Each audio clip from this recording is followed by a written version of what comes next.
টাকা পয়সা, ধন সম্পদ মানুষকে কখনো সুখ শান্তি দিতে পারে নাই।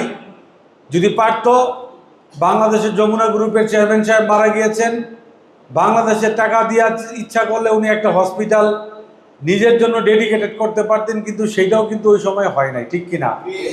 আজকে আমরা মুসলমানরা দেখেন, গাজাতে মানুষ পাথর পেটের মধ্যে বেঁধে রাখে, মানুষ কঙ্কাল হয়ে যাচ্ছে, মানুষ না খেয়ে মরে যায়। আমরা গেছি প্যালেস্টাইন, আমরা দেখেছি মানুষ কিভাবে নির্যাতিত, মুসলমান হয়েও সঠিকভাবে কথা বলতে পারে না।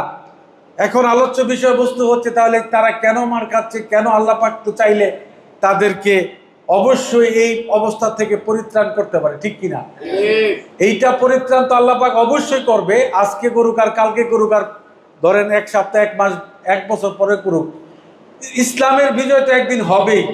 হয়তোবা আমরা একদিন থাকবো না, আমরা যারা এখানে আলোচনা শুনছি আমরা হয়তো একদিন থাকবো না, কিন্তু ইসলামের বিজয় হবে এবং ইসলামের খেলাফত সারা পৃথিবীতে প্রতিষ্ঠিত হবে। এবং সেই খেলাফতের পতাকা তলে আমরা যারা মুসলমান হিসাবে নিজেকে দাবি করি, আমরা সকলেই সেইখানে যাব এবং সেই খেলাফতের মাধ্যমে ইসলামকে পুনঃপ্রতিষ্ঠিত করবেন ইমাম মাহদী আলাইহিস সালাম, যিনি আসবেন, এসে আমাদেরকে আবার পুনর্জাগৃত করবেন, আবার ইসলাম হবে। অতদিন আমরা মনে হয় আর বাঁচবো না। তো ততদিন ইমাম মাহদী আসার আগ পর্যন্ত আমরা যারা মাহাদিরা আছি, আমরা মাহাদিরা এখনো সঠিকভাবে কাজ করি না কেন বলেন? আমরা মাহাদিরা সঠিকভাবে কাজ কেন করি না? একটাই কারণ, সেটা হচ্ছে নিজের ক্ষুদ্র স্বার্থ পরিত্যাগ করতে পারি না। আজকে জাকাত ব্যবস্থা যদি সঠিকভাবে কাজ করতো, জাকাত ব্যবস্থা, বাংলাদেশে কোনো গরিব থাকে? পৃথিবীর কোনো জায়গায় কোনো গরিব থাকে?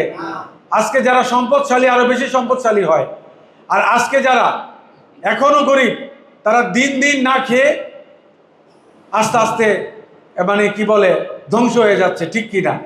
তারা মনে করে যে আমরা জন্মই আজন্ম পাপ, এরকম বলে না অনেক গরিব। কিন্তু দেখেন আল্লাহ পাক আমি এই কথাটা আগেও আপনাদেরকে বলেছি যে খোদার ঘরে ইনসাফ নাই, ইনসাফের ঘরে খোদা। কথাটা একটু খেয়াল করবেন, খোদার ঘরে ইনসাফ নাই, এটা কেমন কথা বললেন? খোদার ঘরে ইনসাফ নাই। আল্লাহ পাক ওই ব্যক্তি অন্তরে বিরাজমান থাকে যার মধ্যে ন্যায় এবং ইনসাফ আছে, ঠিক কিনা? যার মধ্যে কোনো ইনসাফ নাই, যার মধ্যে ন্যায়পরায়ণতা নাই, না যার মধ্যে আল্লাহ পাকের আনুগত্য নাই, যার মধ্যে আল্লাহ পাকের তাকওয়া নাই, তার মধ্যে কোনোদিন মুসলমানের থাকতে পারে না।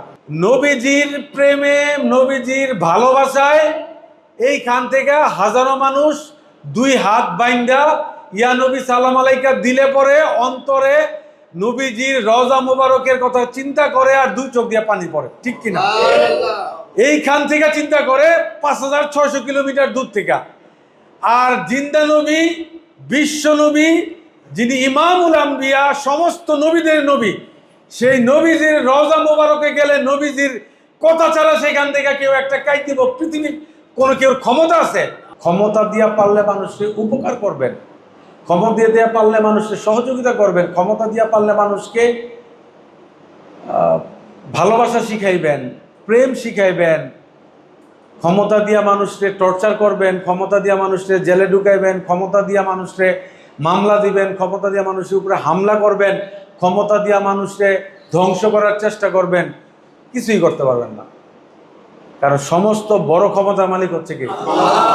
তিনি যদি চান যাকে খুশি তাকে রাজ্য দান করেন, আবার তিনি যদি না চান যাকে তাকে এরকম রাস্তার মধ্যে ফেলে দেন, ঠিক কিনা? ইনসাফ প্রতিষ্ঠা করতে হবে, আর ইনসাফ প্রতিষ্ঠা করলে দয়াল নবীজির প্রেম প্রতিষ্ঠা হবে। দয়াল নবীজির প্রেম প্রতিষ্ঠা হলে আল্লাহ পাকের দয়া রহমত তার উপরে আসবে। যার উপকার আল্লাহ পাকের দয়া রহমত আসবে, তার মধ্যে আল্লাহ পাকের সকল গুণাবলী, রাসূলুল্লাহ সাল্লাল্লাহু আলাইহি ওয়াসাল্লামের সুন্নতের তরিকাগুলি সমস্ত কিছু এবং ওলিয়া কামিলদের সকল রকমের রহমত বরকত তার উপরে, ফয়েজ তার উপরে প্রতিষ্ঠিত হবে, ঠিক কিনা?